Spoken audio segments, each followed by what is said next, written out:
കർത്താവിന്റെ നാമത്തിന് സ്തുതി. ദിവസവും ഈ ചാനൽ കേൾക്കുന്നതിലൂടെ നിങ്ങൾക്ക് ഒരു വർഷത്തിനുള്ളിൽ ബൈബിൾ വായിക്കാൻ കഴിയും. ദയവായി ഷെയർ, സബ്സ്ക്രൈബ് ഒപ്പം സപ്പോർട്ട് ചെയ്യുക. ഇന്നത്തെ ബൈബിൾ വാക്യങ്ങൾ: ഇയ്യോബ് 27 അധ്യായം 1 മുതലുള്ള വാക്യങ്ങൾ.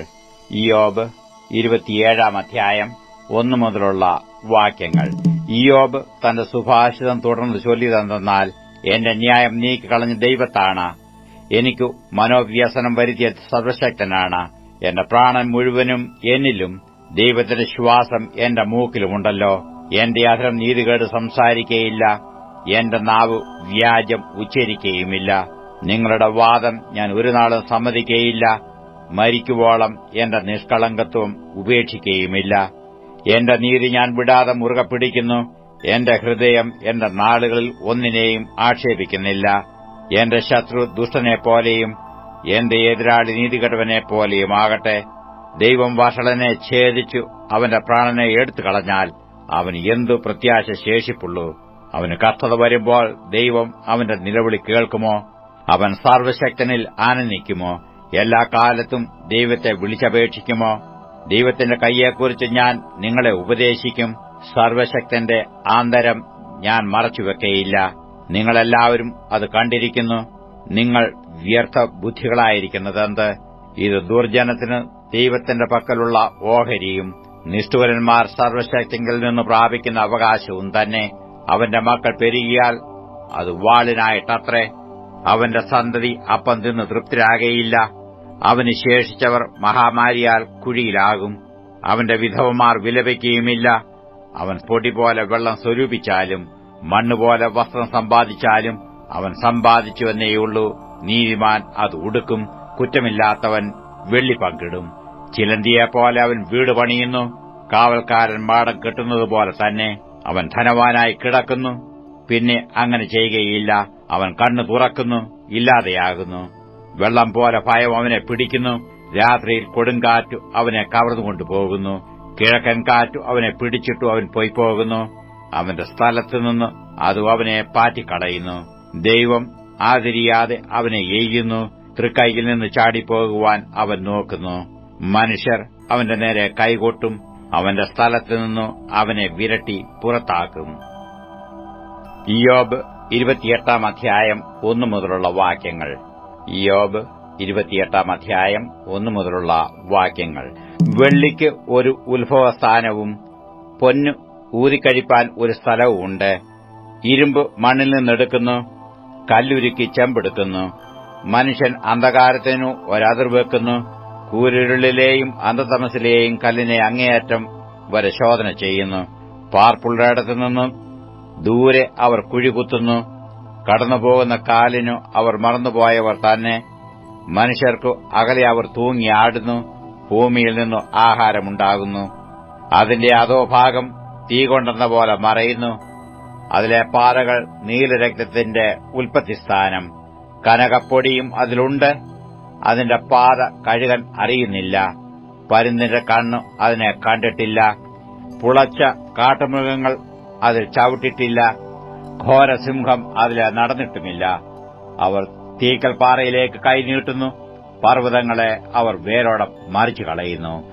അവർ പാറകളുടെ ഇടയിൽ കൂടെ നാടകളെ വെട്ടുന്നു. അവരുടെ കണ്ണു വിലയേറിയ വസ്തുക്കളെയൊക്കെയും കാണുന്നു. അവർ നീരൊഴുക്കുകളെ ചോരാതെ വണ്ണം അടച്ചു നിർത്തുന്നു. ഗുപ്തമായിരിക്കുന്നതോ അവർ വെളിച്ചത്ത് കൊണ്ടുവരുന്നു. എന്നാൽ ജ്ഞാനം എവിടെ കണ്ടുകിട്ടും? വിവേകത്തിന്റെ ഉത്ഭവസ്ഥാനം എവിടെ? അതിന്റെ വില മനുഷ്യൻ അറിയുന്നില്ല. ജീവനുള്ളവരുടെ ദേശത്ത് അതിനെ കണ്ടെത്തുന്നില്ല. അത് എന്നിൽ ഇല്ല എന്ന് ആഴി പറയുന്നു. അത് എന്റെ പക്കലില്ല എന്ന് സമുദ്രവും പറയുന്നു. തങ്കം കൊടുത്താൽ അത് കിട്ടുന്നതല്ല. അതിന്റെ വിലയായി വെള്ളി തൂക്കിക്കൊടുക്കുമാറില്ല. ഓഫിർ പൊന്നോ വിലയേറിയ ഗോമേതകമോ നീലരത്നമോ ഒന്നും അതിന് ഈടാകുന്നതുമല്ല. സ്വർണവും സ്ഫടികവും അതിനോട് ഒക്കുന്നില്ല. തങ്കം കൊണ്ടുള്ള പണ്ടങ്ങൾക്ക് അതിനെ മാറിക്കൊടുപ്പാറില്ല. പവിഴത്തിന്റെയും പളുങ്ങിന്റെയും പേർ മിണ്ടുക വേണ്ട. ജ്ഞാനത്തിന്റെ വില മുത്തുകളിലും കവിഞ്ഞതല്ലോ. കൂശിലെ പുഷ്പരാഗം അതിനോട് ഒക്കുന്നില്ല. തങ്കം കൊണ്ട് അതിന്റെ വില മതിക്കാകുന്നതുമല്ല. പിന്നെ ജ്ഞാനം എവിടെ നിന്ന് വരുന്നു? വിവേകത്തിന്റെ ഉത്ഭവസ്ഥാനം എവിടെ? അത് സകല ജീവികളുടെയും കണ്ണുകൾക്ക് മറഞ്ഞിരിക്കുന്നു. ആകാശത്തിലെ പക്ഷികൾക്ക് അത് ഗുപ്തമായിരിക്കുന്നു. ഞങ്ങളുടെ ചെവി കൊണ്ട് അതിന്റെ കേൾവി കേട്ടിട്ടുണ്ട് എന്ന് നരകവും മരണവും പറയുന്നു. ദൈവം അതിന്റെ വഴി അറിയുന്നു, അതിന്റെ ഉത്ഭവസ്ഥാനം അവന് നിശ്ചയമുണ്ട്. അവൻ ഭൂമിയുടെ അറ്റങ്ങളോളവും നോക്കുന്നു, ആകാശത്തിന്റെ കീഴിലൊക്കെയും കാണുന്നു. അവൻ കാറ്റിനെ തൂക്കി നോക്കുകയും വെള്ളത്തിന്റെ അളവ് നിശ്ചയിക്കുകയും ചെയ്യുന്നു. അവൻ മഴയ്ക്കൊരു നിയമവും ഇടിമിന്നലിനു ഒരു വഴിയും ഉണ്ടാക്കിയപ്പോൾ അവൻ അത് കണ്ടു വർണ്ണിക്കുകയും അത് സ്ഥാപിച്ച് പരിശോധിക്കുകയും ചെയ്തു. കർത്താവിനോടുള്ള ഭക്തി തന്നെ ജ്ഞാനം, ദോഷം അകന്നു നടക്കുന്നത് തന്നെ വിവേകമെന്ന് അവൻ മനുഷ്യനോട് അരുളിച്ചെയ്തു. അപ്പോസ്തലപ്രവൃത്തികൾ 17-ാം അധ്യായം 1 മുതലുള്ള വാക്യങ്ങൾ. അപ്പോസ്തലപ്രവൃത്തികൾ 17-ാം അധ്യായം 1 മുതലുള്ള വാക്യങ്ങൾ. അവർ അംഫിപോലിസിലും അപ്പൊലോനിയയിലും കൂടി കടന്ന് തെസ്സലോനിക്കയിലെത്തി. അവിടെ യഹൂദന്മാരുടെ ഒരു പള്ളി ഉണ്ടായിരുന്നു. പൌലോസ് പതിവ് പോലെ അവരുടെ അടുക്കൽ ചെന്നു 3 ശബ്ബത്തിൽ തിരുവെഴുത്തുകളെ ആധാരമാക്കി അവരോട് വാദിച്ചു. ക്രിസ്തു കഷ്ടം അനുഭവിക്കുകയും മരിച്ചവരിൽ നിന്ന് ഉയർത്തെഴുന്നേൽക്കുകയും ചെയ്യേണ്ടത് എന്നും ഞാൻ നിങ്ങളോട് അറിയിക്കുന്ന ഈ യേശു തന്നെ ക്രിസ്തുവെന്നും തെളിയിച്ച് വിവരിച്ചുകൊണ്ടിരുന്നു. അവരിൽ ചിലരും ഭക്തിയുള്ള യവനന്മാരിൽ ഒരു വലിയ കൂട്ടവും മാന്യസ്ത്രീകളിൽ അനേകരും വിശ്വസിച്ച് പൌലോസിനോടും ശീലാസിനോടും ചേർന്നു. യഹൂദന്മാരോ അസൂയ പൂണ്ട് മിനക്കെട്ട് നടക്കുന്ന ചില ദുഷ്ടന്മാരെ ചേർത്ത് പുരുഷാരത്തെ ഇളക്കി പട്ടണത്തിൽ കലഹമുണ്ടാക്കി യാസോന്റെ വീട് വളഞ്ഞു അവരെ ജനസമൂഹത്തിൽ കൊണ്ടുവരുവാൻ ശ്രമിച്ചു. അവരെ കാണാഞ്ഞിട്ട് യാസോനെയും ചില സഹോദരന്മാരെയും നഗരാധിപന്മാരുടെ അടുക്കലേക്ക് ഇഴച്ചുകൊണ്ടു ഭൂലോകത്തെ കലഹിപ്പിച്ചവർ ഇവിടെയും എത്തി. യാസോൻ അവരെ കൈക്കൊണ്ടും ഇരിക്കുന്നു. അവർ ഒക്കെയും യേശു എന്ന മറ്റൊരുവൻ രാജാവ് എന്ന് പറഞ്ഞുകൊണ്ട് കൈസരുടെ നിയമങ്ങൾക്ക് പ്രതികൂലമായി പ്രവർത്തിക്കുന്നു എന്ന് നിലവിളിച്ചു. ഇത് കേട്ട് പുരുഷാരവും നഗരാധിപന്മാരും ഭ്രമിച്ചു.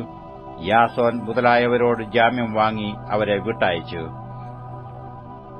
സഹോദരന്മാരുടനെ രാത്രിയിൽ തന്നെ പൌലോസിനെയും ശീലാസിനെയും ബെരോവയ്ക്ക് പറഞ്ഞയച്ചു. അവിടെ എത്തിയാറെ അവർ യഹൂദന്മാരുടെ പള്ളിയിൽ പോയി. അവർ തെസ്സലോനിക്കയിലുള്ളവരെക്കാൾ ഉത്തമന്മാരായിരുന്നു. അവർ വചനം പൂർണ്ണ ജാഗ്രതയോടെ കൈക്കൊണ്ടതല്ലാതെ അത് അങ്ങനെ തന്നെയോ എന്ന് ദിനംപ്രതി തിരുവെഴുത്തുകളെ പരിശോധിച്ചു പോന്നു. അവരിൽ പലരും മാന്യരായ യവന സ്ത്രീകളിലും പുരുഷന്മാരിലും അനേകരും വിശ്വസിച്ചു. പൌലോസ് ബെരോവയിലും ദൈവവചനം അറിയിച്ചത് തെസ്സലോനിക്കയിലെ യഹൂദന്മാർ അറിഞ്ഞു. അവിടെയും വന്ന് പുരുഷാരത്തെ ഇളക്കി ഭ്രമിപ്പിച്ചു. ഉടനെ സഹോദരന്മാർ പൌലോസിനെ സമുദ്രതീരത്തേക്ക് പറഞ്ഞയച്ചു. ശീലാസും തീമത്തിയോസും അവിടെ തന്നെ പാർത്തു. പൌലോസിനോടുകൂടെ വഴിത്തുണ പോയവർ അവനെ അഥേനയോളം കൊണ്ടുപോയി. ശീലാസും തിമത്തിയോസും കഴിയുന്ന വേഗത്തിൽ തന്റെ അടുക്കൽ വരേണം എന്നുള്ള കൽപ്പന വാങ്ങി മടങ്ങിപ്പോന്നു. അഥേനയിൽ പൌലോസ് അവർക്കായി കാത്തിരിക്കുമ്പോൾ നഗരത്തിൽ ബിംബങ്ങൾ നിറഞ്ഞിരിക്കുന്നത് കണ്ട് മനസ്സിന് ചൂടുപിടിച്ചു. അവൻ പള്ളിയിൽ വെച്ച് യഹൂദന്മാരോടും ദൈവഭക്തന്മാരോടും ചന്തസ്ഥലത്ത് ദിവസേന കണ്ടവരോടും സംഭാഷിച്ചു പോന്നു. എപ്പിക്കൂര്യരും സ്തോയിക്കരും ആയ തത്വജ്ഞാനികളിൽ ചിലർ അവനോട് വാദിച്ചു. ഈ വിടുവായൻ എന്തു പറവാൻ പോകുന്നു എന്ന് ചിലരും, അവൻ യേശുവിനെയും പുനരുത്ഥാനത്തെയും പ്രസംഗിക്കൊണ്ട് ഇവൻ അന്യദേവതകളെ ഘോഷിക്കുന്നവൻ എന്ന് തോന്നുന്നു എന്ന് മറ്റു ചിലരും പറഞ്ഞു. പിന്നെ അവനെ പിടിച്ചു അരയോപക കുന്നിന്മേൽ കൊണ്ടുചെന്നു, നീ പ്രസ്താവിക്കുന്ന ഈ നവീനോപദേശം ഇന്നത് എന്ന് ഞങ്ങൾക്ക് അറിയാമോ? നീ ചില അപൂർവങ്ങളെ ഞങ്ങളുടെ ചെവിയിൽ കടത്തുന്നുവല്ലോ. അത് എന്ത് എന്ന് അറിവാൻ ഞങ്ങൾ ആഗ്രഹിക്കുന്നു എന്ന് പറഞ്ഞു. എന്നാൽ അഥേനറൊക്കെയും അവിടെ വന്നു പാർക്കുന്ന പരദേശികളും വല്ല പുതുമയും പറയുകയോ കേൾക്കുകയോ ചെയ്യുവാനല്ലാതെ മറ്റൊന്നിനും അവസരമുള്ളവരല്ല. പൌലോസ് അരയോപകമധ്യേ നിന്നുകൊണ്ട് പറഞ്ഞത്, അഥേന പുരുഷന്മാരെ, നിങ്ങളെല്ലാറ്റിലും അതിഭക്തർ എന്ന് ഞാൻ കാണുന്നു. ഞാൻ ചുറ്റി നടന്നു നിങ്ങളുടെ പൂജാസ്ഥാനങ്ങളെ നോക്കുമ്പോൾ അജ്ഞാതദേവനു എന്ന് എഴുത്തുള്ള ഒരു വേദിക്കല്ല് കണ്ടു. എന്നാൽ നിങ്ങൾ അറിയാതെ പൂജിക്കുന്നത് തന്നെ ഞാൻ നിങ്ങളോട് അറിയിക്കുന്നു. ലോകവും അതിലുള്ളത് ഒക്കെയും ഉണ്ടാക്കിയ ദൈവം സ്വർഗ്ഗത്തിനും ഭൂമിക്കും നാഥനാകൊണ്ട് കൈപ്പണിയായ ക്ഷേത്രങ്ങളിൽ വാസം ചെയ്യുന്നില്ല. താൻ എല്ലാവർക്കും ജീവനും ശ്വാസവും സകലവും കൊടുക്കുന്നവൻ ആകയാൽ വല്ലതിനും മുട്ടുള്ളവൻ എന്ന പോലെ മാനുഷ കൈകളാൽ ശുശ്രൂഷ ആവശ്യപ്പെടുന്നില്ല. ഭൂതലത്തിലെങ്ങും കുടിയിരിപ്പാൻ അവൻ ഒരുത്തനിൽ നിന്ന് മനുഷ്യജാതിയെ ഒക്കെയും ഉളവാക്കി അവരുടെ നിവാസത്തിനു അതിരുകളും കാലങ്ങളും നിശ്ചയിച്ചു. അവർ ദൈവത്തെ തപ്പിനോക്കി കണ്ടെത്തുമോ എന്ന് വെച്ചു അവനെ അന്വേഷിക്കേണ്ടതിന് തന്നെ. അവൻ നമ്മിൽ ആർക്കും അകന്നിരിക്കുന്നവനല്ലാതാനും. അവനിലല്ലോ നാം ജീവിക്കുകയും ചരിക്കുകയും ഇരിക്കുകയും ചെയ്യുന്നത്. അങ്ങനെ നിങ്ങളുടെ കവിവരന്മാരിലും ചിലർ നാം അവന്റെ സന്താനമല്ലോ എന്ന് പറഞ്ഞിരിക്കുന്നു. നാം ദൈവത്തിന്റെ സന്താനം എന്ന് വരികയാൽ ദൈവം മനുഷ്യന്റെ ശില്പവിദ്യയും സങ്കല്പവും കൊണ്ട് കൊത്തിത്തീർക്കുന്ന പൊൻ, വെള്ളി, കല്ല് എന്നിവയോട് സദൃശം എന്ന് നിരൂപിക്കേണ്ടതല്ല. എന്നാൽ അറിയായ്മയുടെ കാലങ്ങളെ ദൈവം ലക്ഷ്യമാക്കാതെ ഇപ്പോൾ എല്ലായിടത്തും എല്ലാവരും മാനസാന്തരപ്പെടണമെന്ന് മനുഷ്യരോട് കൽപ്പിക്കുന്നു. എന്നാൽ അറിയായ്മയുടെ കാലങ്ങളെ ദൈവം ലക്ഷ്യമാക്കാതെ ഇപ്പോൾ എല്ലായിടത്തും എല്ലാവരും മാനസാന്തരപ്പെടണമെന്ന് മനുഷ്യരോട് കൽപ്പിക്കുന്നു. താൻ നിയമിച്ച പുരുഷൻ മുഖാന്തരം ലോകത്തെ നീതിയാൽ ന്യായം വിധിപ്പാൻ അവൻ ഒരു ദിവസത്തെ നിശ്ചയിച്ചു. അവനെ മരിച്ചവരിൽ നിന്ന് ഉയർത്തെഴുന്നേൽപ്പിച്ചതിനാൽ എല്ലാവർക്കും അതിന്റെ ഉറപ്പ് നൽകിയുമിരിക്കുന്നു. മരിച്ചവരുടെ പുനരുത്ഥാനത്തെക്കുറിച്ച് കേട്ടിട്ട് ചിലർ പരിഹസിച്ചു. മറ്റു ചിലർ, ഞങ്ങൾ ഇതിനെപ്പറ്റി പിന്നെയും നിന്റെ പ്രസംഗം കേൾക്കാം എന്ന് പറഞ്ഞു. അങ്ങനെ പൗലോസ് അവരുടെ നടുവിൽ നിന്ന് പോയി. ചിലർ പുരുഷന്മാർ അവനോട് ചേർന്ന് വിശ്വസിച്ചു. അവരിൽ അരയോപകസ്ഥാനിയായ ദൈനുസ്യോസും ഡെമരീസ് എന്നു പേരുള്ള ഒരു സ്ത്രീയും മറ്റു ചിലരും ഉണ്ടായിരുന്നു. അപ്പോസ്തല പ്രവർത്തികൾ 18-ാം അധ്യായം 1 മുതലുള്ള വാക്യങ്ങൾ. അപ്പോസ്തല പ്രവർത്തികൾ 18-ാം അധ്യായം 1 മുതലുള്ള വാക്യങ്ങൾ. അനന്തരം അവൻ അഥേന വിട്ടു കൊരിന്തിൽ ചെന്നു. യഹൂദന്മാർ എല്ലാവരും റോമാനഗരം വിട്ടുപോകണമെന്ന് ക്ലൌദ്യോസ് കൽപ്പിച്ചതുകൊണ്ട് ഇത്തിലിയയിൽ നിന്ന് ഇടയ്ക്ക് വന്നവനായി പൊന്തോസ്കാരൻ അക്വിലാസ് എന്നു പേരുള്ള ഒരു യഹൂദനെയും അവന്റെ ഭാര്യ പ്രിസ്കില്ലയെയും കണ്ടു അവരുടെ അടുക്കൽ ചെന്നു. തൊഴിലൊന്നാകൊണ്ട് അവൻ അവരോടുകൂടെ പാർത്ത് വേല ചെയ്തു പോന്നു. തൊഴിലോ കൂടാരപ്പണിയായിരുന്നു. എന്നാൽ ശബ്ബത്ത് തോറും അവൻ പള്ളിയിൽ സംവാദിച്ചും യഹൂദന്മാരെയും യവനന്മാരെയും സമ്മതിപ്പിച്ചു. ശീലാസും തിമത്തിയോസും മക്കദോനിയിൽ നിന്ന് വന്നാറ് പൌലോസ് വചനഘോഷണത്തിൽ ശുഷ്കാന്തി പൂണ്ട് യേശു തന്നെ ക്രിസ്തു എന്ന് യഹൂദന്മാർക്ക് സാക്ഷീകരിച്ചു. അവർ എതിർപ്പറയുകയും ദുഷിക്കുകയും ചെയ്യുകയാൽ അവൻ വസ്ത്രം കുടഞ്ഞു. നിങ്ങളുടെ നാശത്തിന് നിങ്ങൾ തന്നെ ഉത്തരവാദികൾ. ഞാൻ നിർമ്മലൻ, ഇനിമേൽ ഞാൻ ജാതികളുടെ അടുക്കൽ പോകും എന്നു അവരോട് പറഞ്ഞു. അവൻ അവിടം വിട്ടു തീത്തോസ് യുസ്തോസ് എന്ന ഒരു ദൈവഭക്തന്റെ വീട്ടിൽ ചെന്നു. അവന്റെ വീട് പള്ളിയോട് തൊട്ടിരുന്നു. പള്ളിപ്രമാണിയായ ക്രിസ്പോസ് തന്റെ സകല കുടുംബത്തോടും കൂടെ കർത്താവ് വിശ്വസിച്ചു. കൊരിന്തിൽ അനേകർ വചനം കേട്ട് വിശ്വസിച്ചു സ്നാനമേറ്റു. രാത്രിയിൽ കർത്താവ് ദർശനത്തിൽ പൗലോസിനോട്, നീ ഭയപ്പെടാതെ പ്രസംഗിക്കാം, മിണ്ടാതിരിക്കരുത്. ഞാൻ നിന്നോടുകൂടെയുണ്ട്. ആരും നിന്നെ കൈയേറ്റം ചെയ്ത് ദോഷപ്പെടുത്തുകയില്ല. ഈ പട്ടണത്തിൽ എനിക്ക് വളരെ ജനമുണ്ട് എന്ന് അരുളി ചെയ്തു. അങ്ങനെ അവൻ 1 ആണ്ടും 6 മാസവും അവരുടെ ഇടയിൽ ദൈവവചനം ഉപദേശിച്ചുകൊണ്ട് താമസിച്ചു. ഗില്ലയോൻ അഖായയിൽ ദേശാധിപതിയായി വാഴുമ്പോൾ യഹൂദന്മാർ പൌലോസിന്റെ നേരെ ഒരുമനപ്പെട്ടു എഴുന്നേറ്റു അവനെ ന്യായാസനത്തിന്റെ മുമ്പാകെ കൊണ്ടുചെന്നു. ഇവൻ ന്യായപ്രമാണത്തിന് വിരോധമായി ദൈവത്തെ ഭജിപ്പാൻ മനുഷ്യരെ സമ്മതിപ്പിക്കുന്നു എന്ന് പറഞ്ഞു. പൌലോസ് വായ് തുറപ്പാൻ ഭാവിക്കുമ്പോൾ ഗല്ലിയോൻ യഹൂദന്മാരോട്, യഹൂദന്മാരെ, വല്ല അന്യായമോ വല്ലാത്ത പാതകമോ ആയിരുന്നെങ്കിൽ ഞാൻ ക്ഷമയോടെ നിങ്ങളുടെ സങ്കടം കേൾക്കുമായിരുന്നു. വചനത്തെയും നാമങ്ങളെയും നിങ്ങളുടെ ന്യായപ്രമാണത്തെയും സംബന്ധിച്ചുള്ള തർക്കസംഗതികൾ എങ്കിലോ നിങ്ങൾ തന്നെ നോക്കിക്കൊള്ളുവീൻ. ഈ വകയ്ക്ക് ന്യായാധിപതിയാകുവാൻ എനിക്ക് മനസ്സില്ല എന്ന് പറഞ്ഞു. അവരെ ന്യായാസനത്തിങ്കൽ നിന്ന് പുറത്താക്കി. എല്ലാവരും പള്ളിപ്രമാണിയായ സോസ്തനേസിനെ പിടിച്ച് ന്യായാസനത്തിന്റെ മുമ്പിൽ വെച്ച് അടിച്ചു. ഇത് ഒന്നും ഗല്ലിയോൻ കൂട്ടാക്കിയില്ല. പൗലോസ് പിന്നെയും കുറെ നാൾ പാർത്ത ശേഷം സഹോദരന്മാരോട് യാത്ര പറഞ്ഞിട്ട് തനിക്ക് ഒരു നേർച്ച ഉണ്ടായിരുന്നതിനാൽ കെങ്ക്രയിൽ വെച്ച് തല ക്ഷൗരം ചെയ്യിച്ചിട്ട് പ്രിസ്കില്ലയോടും അക്വിലാസിനോടും കൂടെ കപ്പൽ കയറി സുറിയയിലേക്ക് പുറപ്പെട്ടു എഫെസോസിലെത്തി. അവരെ അവിടെ വിട്ടു അവൻ പള്ളിയിൽ ചെന്നു യഹൂദന്മാരോട് സംഭാഷിച്ചു. കുറെ കൂടെ താമസിക്കണമെന്ന് അവർ അപേക്ഷിച്ചിട്ട് അവൻ സമ്മതിക്കാതെ, ദൈവഹിതമുണ്ടെങ്കിൽ ഞാൻ നിങ്ങളുടെ അടുക്കൽ മടങ്ങിവരും എന്ന് പറഞ്ഞ് വിട വാങ്ങി എഫെസോസിൽ നിന്ന് കപ്പൽ നീക്കി കൈസരിയിൽ വന്നിറങ്ങി. യെരുശലേമിലേക്ക് ചെന്നു സഭയെ വന്ദനം ചെയ്തിട്ട് അന്ത്യോക്യയിലേക്ക് പോയി. അവിടെ കുറെ നാൾ താമസിച്ച ശേഷം പുറപ്പെട്ടു ക്രമത്താല് ഗലാത്യദേശത്തിലും ഫ്രുഗ്യയിലും സഞ്ചരിച്ച ശിഷ്യന്മാരെയൊക്കെയും ഉറപ്പിച്ചു.